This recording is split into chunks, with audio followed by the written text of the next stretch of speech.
Mu mawulire ge tulinawo wetwogereranga ebintu si birungi ku side eya General Yoweri Kaguta Museveni ne gavumenti ye eya NRM oluvannyuma lw'ekibiina ekya National Unity Platform kubanga wetwogerera kyagenze dda mu kkooti ku nsonga za ssente ezirina okubanga ziweebwa ebibiina by'ebyobufuzi nga n'ekibiina kya NUP mo kitadde. Wuliriza bulungi nnyo, ssente zino zirina okubanga ziweebwa ebibiina by'obufuzi okubayambako okuddukanya emirimu gyabwe. Ssente si za kibiina kya NRM, ssente ziweebwa era nga ziri mu mateeka okulaba nga buli kibiina ekiri mu ggwanga lya Uganda ekibiina ky'ebyobufuzi nga NUP kirina okubanga kifuna ssente era nga ssente zino zizzenga zigabibwa gye buvuddeko. Njagala ompulirize bulungi nnyo, era nga ssente zino engeri gye zibadde zigabibwamu buli kibiina kibadde kifuna essente zino, nga ssente zino ziweebwa ebibiina bino okuva mu kakiiko ak'ebyokulonda kye tuyita Electoral Commission, era nga gye buvuddeko ensaasaanya eyo wagiraba. Ebimu ku bibiina ebibadde bisinga okufuna ssente okusinziira ku muwendo ogw'ababaka ba palamenti gwe balina, era ng'obuwumbi obubadde bugabanyizibwa buli obuwumbi 23 23 billion Ugandan shillings, nga ssente zino ziweebwayo akakiiko k'ebyokulonda akakulirwa Simon Byabakama, nga buli kibiina kiri supposed okubeera nga kifuna ssente zino. Kakati wetwogerera NUP yagenze dda mu kkooti okulaba ng'eteekayo ensonga eno, lwaki ssente ezagabiddwa ezaabwe tebazifunye. Kakati wano ebintu nga bw'obiraba si we biri era nga bw'obiwulira si we biri. Kakati wano ku mukutu ogwa Redison TV nkuleetedde ensonga entuufu. Ensonga eno eri etya?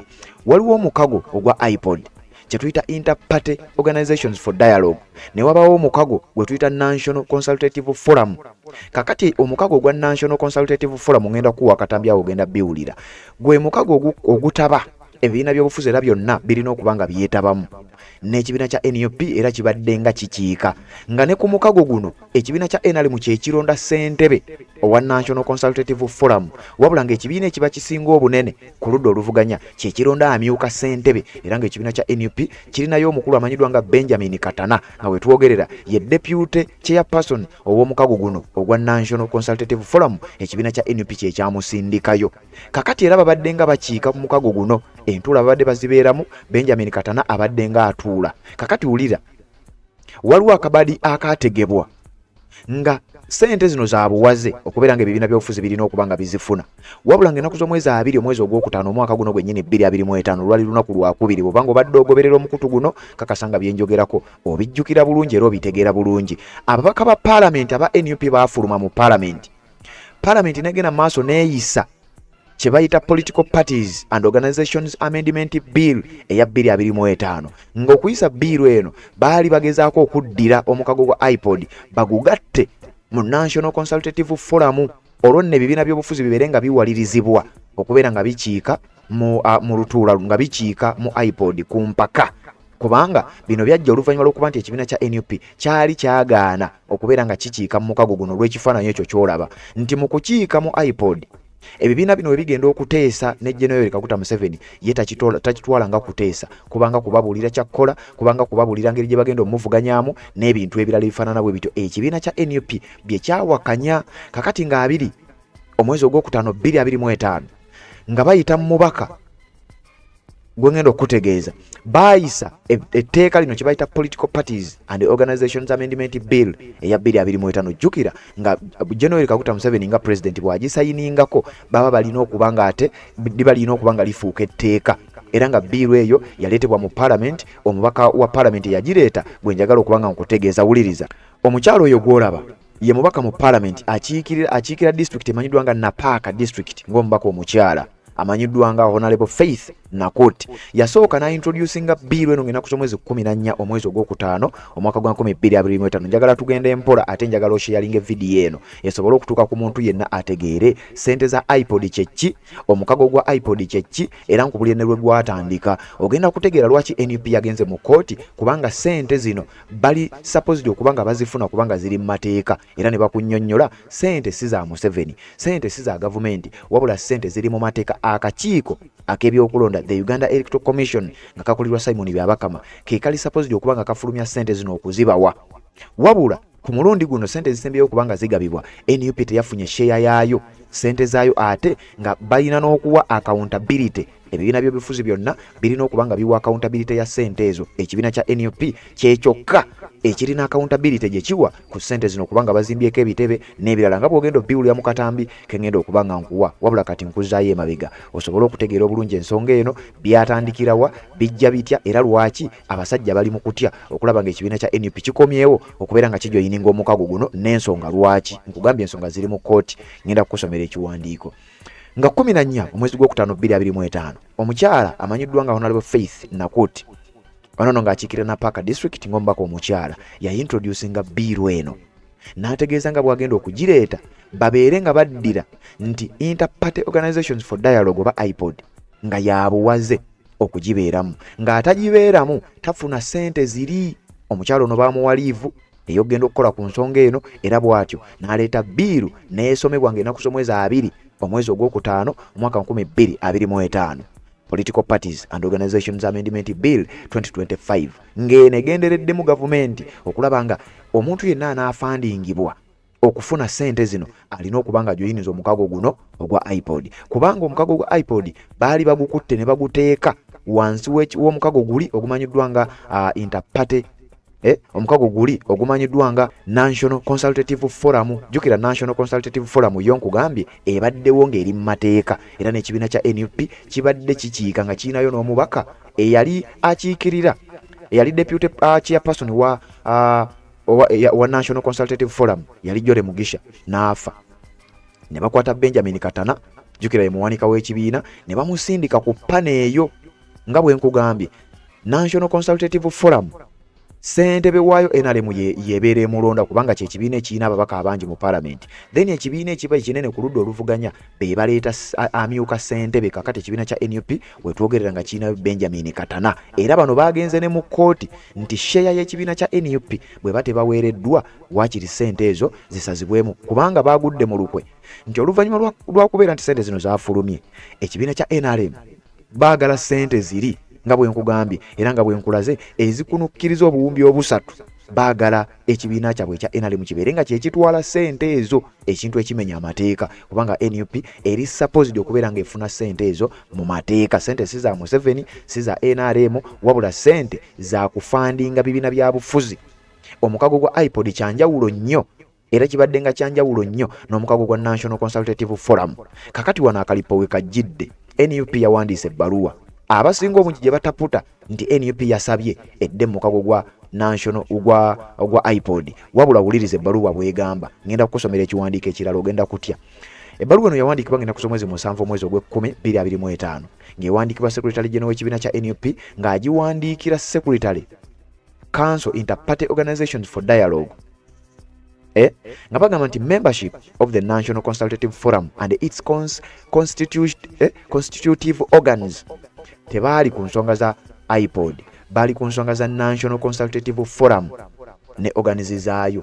Ulira we bagamba, as you are aware, Parliament recently passed an amendment to the Political Parties and Organizations Act 2005, making it mandatory for all political parties under the National Consultative Forum to either be part of the Inter-Party Organizations for Dialogue or political parties with representation in Parliament or the Forum for Non-Represented Political Parties and Organizations. Wuliriza mu bbaluwa eno babadde bannyonnyola bwe bawandiikidde nti nga bw'omanyi obulungi ennyo nti Parliament gye buvuddeko yayise etteeka ery'okukaka okuwaliriza okukyusa mu kye tuyise Political Parties and Organizations Act ya 2005 okukifuula ekyobuwaze era ekyetteeka nti ebibiina byonna ebiri wansi w'omukago gwa National Consultative Forum okubeera nga guteekeddwa okwetaba mu kye tuyita IPOD ku mpaka nga bwe nkugambye era nga bw'owulidde wano Secretary General awandiika. The National Unity Platform has been and remain an active member of the National Consultative Forum. Jukira nakugambe bino bibiri byanjawulo, IPOD ne National Consultative Forum byanjawulo. Ate nga NUP ebadde mu mukago gwa National Consultative Forum. Kakati wanamutegeeza nti nga bw'okimanyi nti NUP ebbanga lyonna ebadde mu mukago gwa National Consultative Forum. Ate era nga tukyali ba member mukago gwa National Consultative Forum. Kakati tukutegeeza nti olw'okuba abasajja bafulumye etteeka naye nkugambye wali nti etteeka eryo baaliyisa nga babaka ba NUP baali bafulumye kubanga baali tebalikkiririzaamu era lyayisibwa mu bumenyi bw'amateeka y'ensonga lwaki bagenze mu kkooti. Wuliriza otegeere. nti NUP nga bw'okimanyi nti tuli member owa National Consultative Forum era tulina n'okufuna ssente eziva mu kakiiko k'ebyokulonda. Kaakati baayise etteeka erikaka buli kibiina kyonna nga kimemba mu mukago gwa National Consultative Forum NCF kiwalirizibwa kikakibwa okuyingira mu mukago ogwa iPod ku mpaka okusobola okufuna ssente ziri.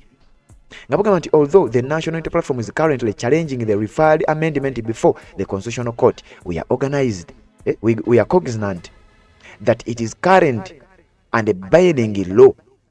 Ekibiina kya NUP kyagenda mu kooti ne kitwalayo omusango ogw'okuba nti etteeka liri erya Political Parties and Organizations Act nti etteeka eryo baaliyisa mu bumenyi bw'amateeka. NUP yagenda dda mu kooti era ensonga zikyali mu kooti ne bannamateeka ngenda bba kugamba. Kakati bawandiikira bano bakulu babategeeza nti tujja tusobole okujoyininga tusayininga kye bayita Memorandum of Understanding MOU olw'ensonga ekibiina kyaffe tetukkiririza mu mukago gwa iPod wabula tuli ba memba ku National Consultative Forum kyokka ate etteeka lyayisibwa mu bumenyi bw'amateeka nti abali mu mukago gwa National Consultative Forum bali supposed okubeera mu iPod. Kakati mukadde kano twagala tusayininga kye bayita Memorandum of Understanding tujje tufune ssente zaffe ziri ze tulina okufuna mu mateeka nga bwe tukyagenda mu maaso n'okulinda ensalawo ya kooti eyategeezeddwa nti kooti egenda kuwa ensalawo yaayo nga 29 omwezi guno ogw'ekkumi omwaka 2025 ku nsonga ziri oba ku ssente ziri eza national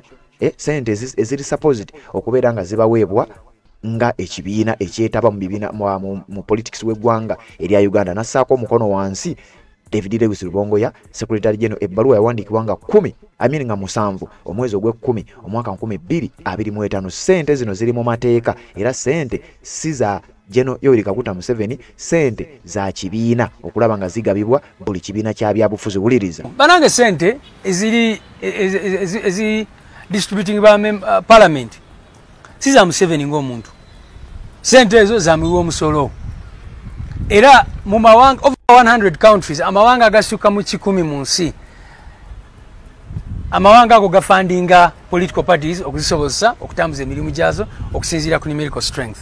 So bana ba NRM balimo ogezaako okubawuddisa n'okubaloozesa nti invention yaabwe nedda ssente zibeera allocated by parliament zigende mu biina by'obufuzi bisobose okukola emirimu gyazo newankubadde tubadde tuwakanye ebbanga lyonna system gye bakozesa okudistributing ezo sente kwa ogenda maliriza nga NRM etwala 75% yezo sente ate nga byonna bye bakola kwegamba bo baagala kibenefiting ebbo era ne sente zino NUP ze badde efuna mu kuleeta lino etteeka ekigendererwa kyabwe kibadde nti sente ezo babeere nga bakola ki be batwala share yazo kubanga singa NUP ebeera tesayinize statutory instrument bwe befulumye NUP netegata ku iPod erimu department mu NCF kibashira sente ezo NRM still egenda kutwala 75% yazo oba muntegeera sente zalwadde zigenda eri NUP nazo still babagala 75% yezo sente so sagala omuntu alooze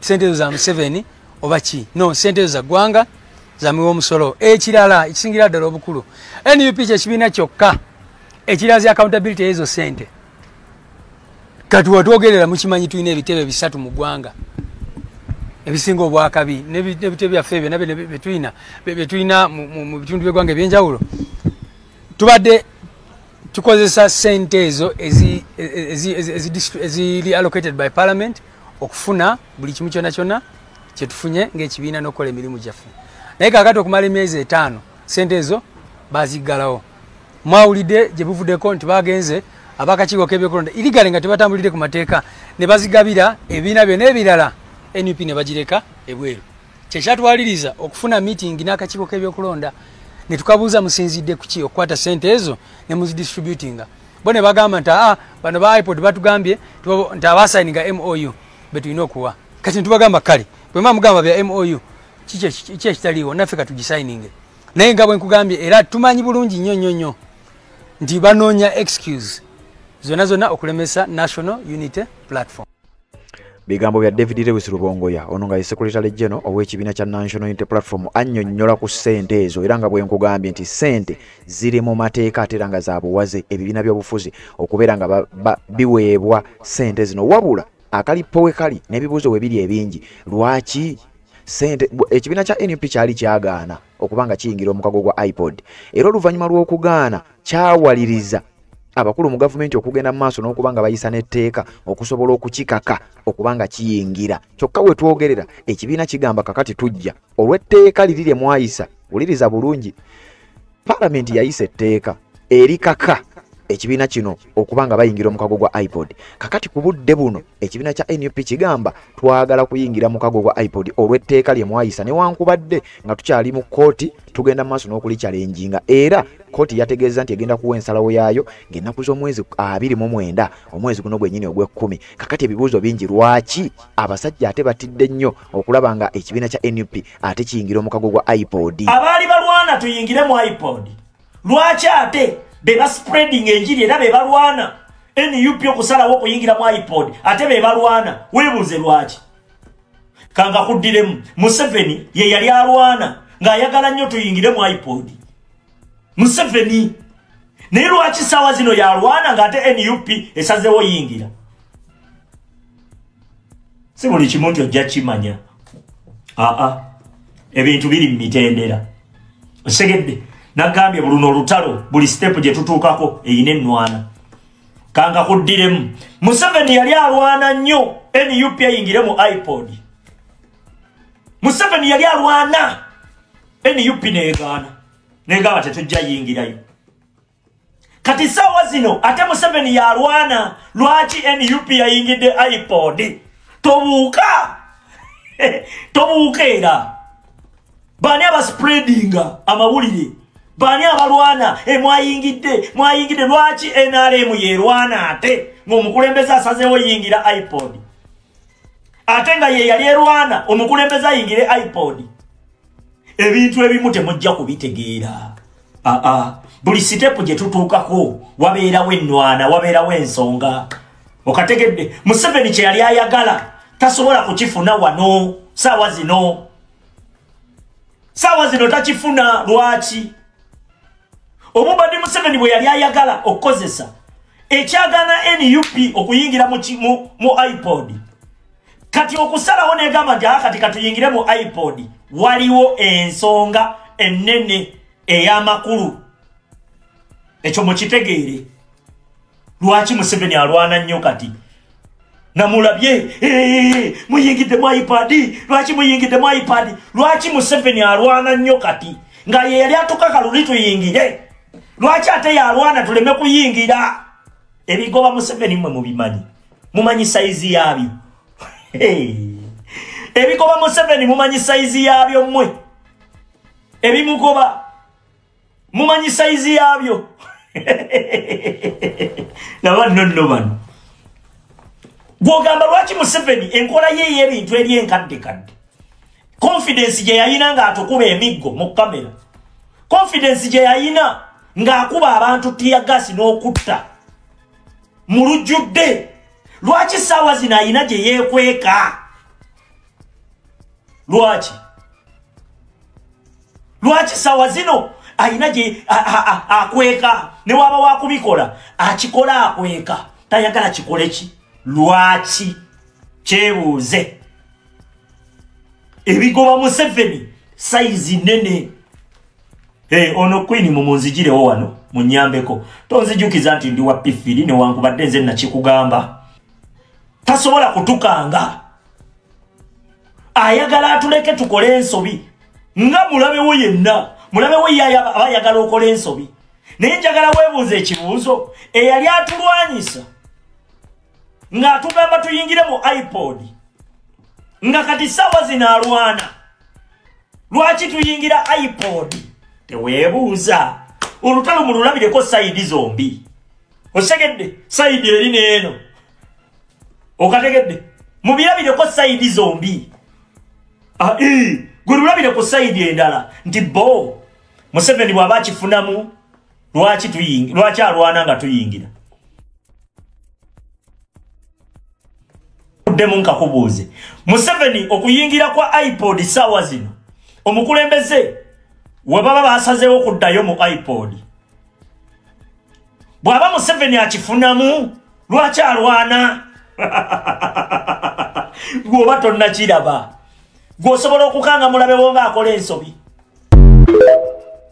Yes, kakati ebibuuzo bikyali bingi lwaki ate kubanga wuliriza ekibiina kya NUP kyagaana okwegatta ku mukago gwa iPod ne wabaawo okutya ne bayisa etteeka era etteeka lino kigambibwa nti lyayisibwa mu bumenyi bw'amateeka y'ensonga lwaki ekibiina kya NUP bakugambye nti bali mu kkooti bakyalenjinga etteeka lino. Kakati oluvannyuma lw'okuba nti ensonga ziri mu kkooti kakati ate ekibiina kya NRM n'abakulu mu gavumenti bagamba nti ate ekibiina kya NUP tekiteekeddwa kugamba kaweefube ali mu kulaba lwaki ekibiina kino kaweefube aliwo wakulaba engeri yonna esoboka ekibiina kino okubeera nga tekyegatta ku mukago ogwa iPod. Kakati awo ebibuuzo ne byeyongera era egimu ku mikutu gy'amawulire gyo gikulaga nti NUP yasabye yegatte wabula NUP eri ku nsonga y'amateeka era ensonga bazivuga bazizza ku sayidi ey'amateeka kuba nkugambye ssente zino we ziba zigabibwa ziva mu kakiiko ka byakulonda. Jjukira akakiiko k'ebyokulonda kalina kubeera independent era mu mwaka gwa 2022 baagabanyaako ssente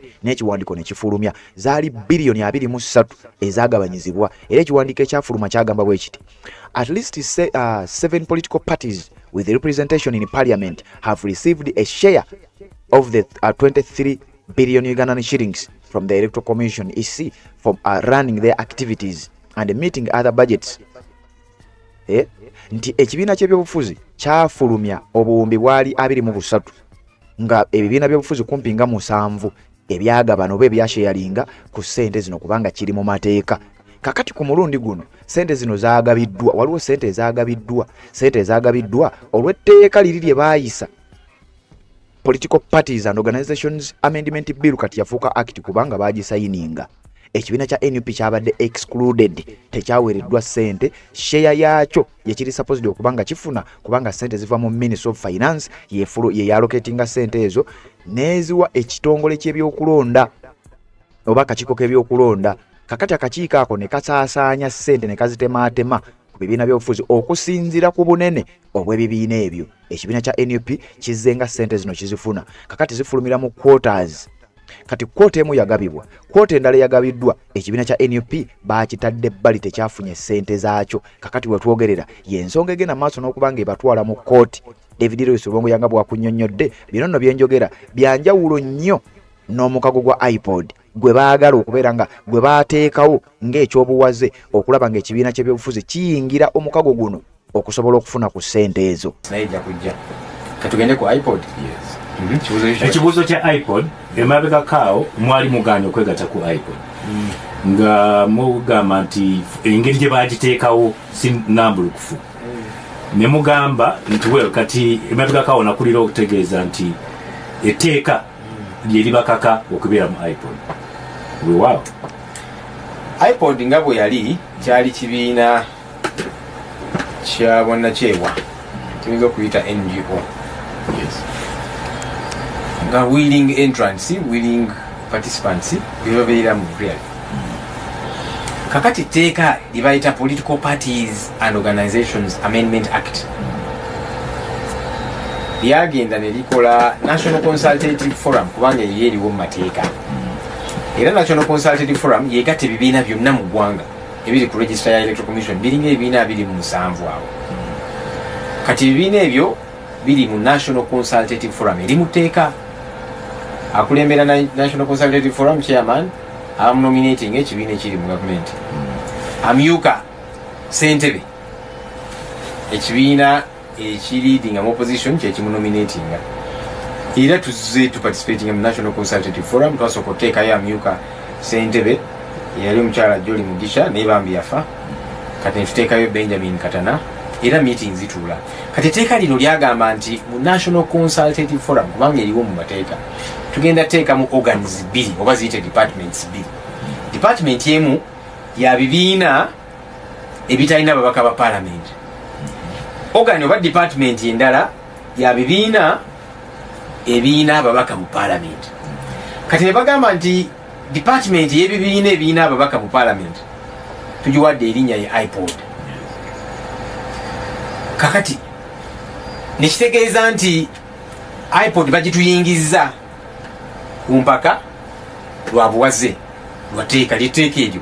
Of course etteeka lino tukanya nalyo ne mu ngeri gye baaliyisaamu tebeebuuza ku stakeholders byonna byali byamankwetu naki tugichallenginga mu kooti naye nga bwe tugichallenginga etteeka eririwo nti kakati bagituyingiza ku mpaka nga bwe bayinza okuzuuka ne bagamba nti kakati palamenti ya Uganda erinnya tugenda dikyusa tugenda giyita iPod ya Uganda.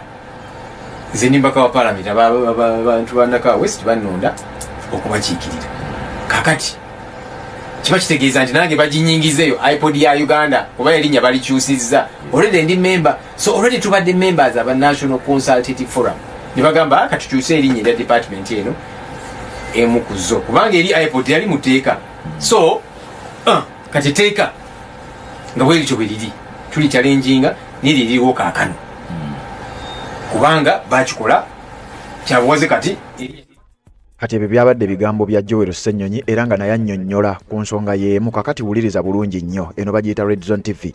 Jjukira nkugambye ssente eziweebwa ne iPod ne National Consultative Forum bibadde bintu bya njawulo. Omukago gwa iPod gwatandika mu mwaka gwa 2009 era ngeno yali coalition mwali mwegattira ebibiina by'ebyobufuzi oba ebyali represented mu parliament y'eggwanga erya Uganda. Era kigambibwa nti oluvannyuma lwa bino byonna ssente zibadde ziva mu kye bayita Netherlands Institute for Multi-Party Democracy NIMD era nga ssente zino si za muwi wa musolo ssente si zaki wabula ekibiina kya NUP kyo ne kigamba tetugenda kujoyininga mukago gwa iPod. Kakati gavumenti oluvannyuma ne bakola enteekateeka yonna okulaba nga bayisa etteeka eryo nga bwe nkugambye etteeka likake ekibiina kya NUP olw'okwetaaga ssente ziri eziri mu mateeka ze nkugambye Simon Byabakama n'akakiiko bezaafulumiza wabula nga gwo omukago gwa iPod gwali gugendereramu kugatta bibiina kulaba nga basobola okutuula ku round table ne baba nga basobola okuteesa ku butya balina okuba nga bakwatamu obuyinza bw'eggwanga wabula NUP ekimu ku nsonga ezagigaana okwegatta ku mukago gwa iPod kye kifaananyi ekyo kyolaba nti ebibiina bino ebirala ekibiina kya NRM n'omukulembeze waakyo tebabitwala nga nsonga z'okuteesa era bwe basisinkana mbu yaba ayagala kifaananyi na kulaga international community nti oba oliawo n'ebibiina by'obufuzi mu ggwanga erya Uganda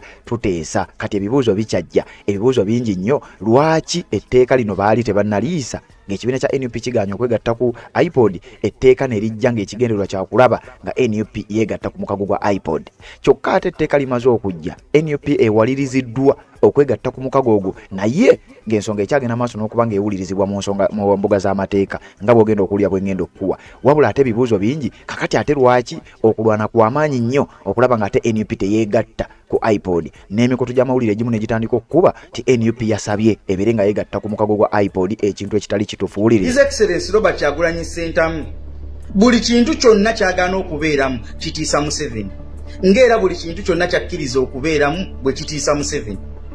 Bw'akeera ku makya n'agamba nti sigenda kwetaba mu mukago gwa iPod Interparty Organization for Dialogue kibatiisa. Bw'akeera ku makya n'akkiriza okwetaba mu mukago guno era nakyo kibatiisa. Nga bw'akeera ku makya n'agamba nti sigenda kwetaba mu elections ezijja bwe kibatiisa. Era n'agamba nti nja kuzeetabamu era nakyo kibatiisa. Oyo tebamugezesa. Walolabyeko omuntu gw'ogamba nti jangu onkubeko entiisa najja n'agikuba n'omala n'oteekawo layini nti buuka layini eno era nayo n'agibuuka. Kati oyo gwe bayita Kyagulanyi Ssentamu tebamugezesa. His Excellency Robert Kyagulanyi Ssentamu mutwale nga klabu y'omupiira ng'erina kooki naye nga kooki alina omusambi gw'atayagala ng'omusambi oyo akola ebyenjawulo era ng'omusambi oyo abawagizi bamwagala nnyo.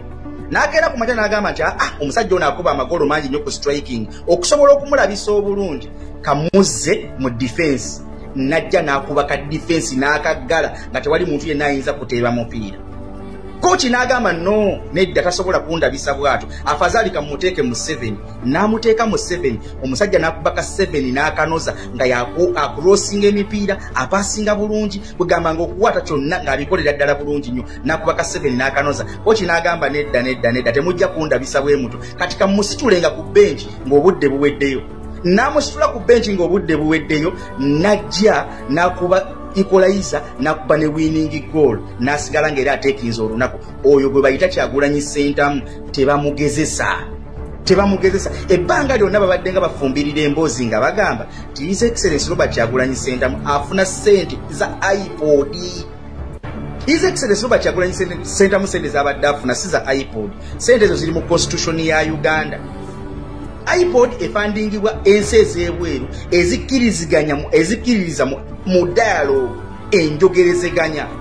Naye sente zino ebibiina ze bifuna ziri mu constitution ya Uganda si za mwami Museveni nga Museveni. Sente zaffe bannayuganda abawi b'omusolo kati babadde bayiyizaawo ekiteekateeka balabe nga tebamuwa sente ezo kubanga byakoze mu sente ezo bingi nnyo mu kaseera kamaze mu politics wa Uganda. Asobodde okuzimba ekitebe n'ateekawo essomero School of Leadership n'asobola okubangula abafuzi ab'enjawulo n'abateeka ku mutendera gw'ensi yonna bibadde bibatiisa. Kati nga bateekawo ebiteekateeka okulabika nga baagala okumunafuya mu bantu okwongera emboozi yaabwe mu maaso nti ekibiina kya NUP kya mwami Museveni. Kakati batuusaawo nga byonna babikoze omusajja n'agamba okay bwe muba nga munjagala mu iPod nga mwagala kuteekawo olukwesikwesi butafandinga NUP kubanga NUP erina ebizibu bingi ebyokukolako ebyetaagisa ssente. Famire z'abantu abattiddwa, abaana abo balina okugenda ku masomero. NUP erina ebyokukola bingi nnyo ng'ekibiina ekiri established mu ggwanga lya Uganda. Nagamba muba nga kya iPod nga tekyagala otuggisako fandi gye tulina okufuna oba omutemwa gwaffe okuva mu musolo gw'Abannayuganda katuyingire iPod ate nakyo bali mu kukankana bagamba omusajja ate lwaki akkiriza okuyingira mu iPod. Bo babeerawo ebbanga lyonna nga tebalina kye bagamba Bannayuganda kubanga myaka 40 tebalina kye bakoledde Bannayuganda. Nze nabagamba nti Museveni yalina strategic plan ey'okunafuya Kyagulanyi. Byonna byakola abikola agezako kunafuya Kyagulanyi naye buli lwabikola Kyagulanyi yeeyongera maanyi kubanga buli lwabikola byongera bufumbo. Olina omwami naye ng'akutawaanya, olina omukyala ng'akutawaanya, bajja ne bakwagalako ne bagenda. Gwe alina ebizibu mu byenfuna nga sente zikuyita mu ngalo, wooteeka sente zifa bufi b'owola tebazza. Gwe aloota ng'ogwa mu nnyanja, gwe alumizibwa omutwe nga guganja okuwona, naawe aloota ng'ebintu bikozesa ensonga z'obufumbo. Nina ekifo ku mugga awali amayinja wennyambulirako ebisiraani, ekikwa, ekifiiriza, omudibo, obutaganja, obutaweebwa. Nzijanjaba abantu ab'enzikiriza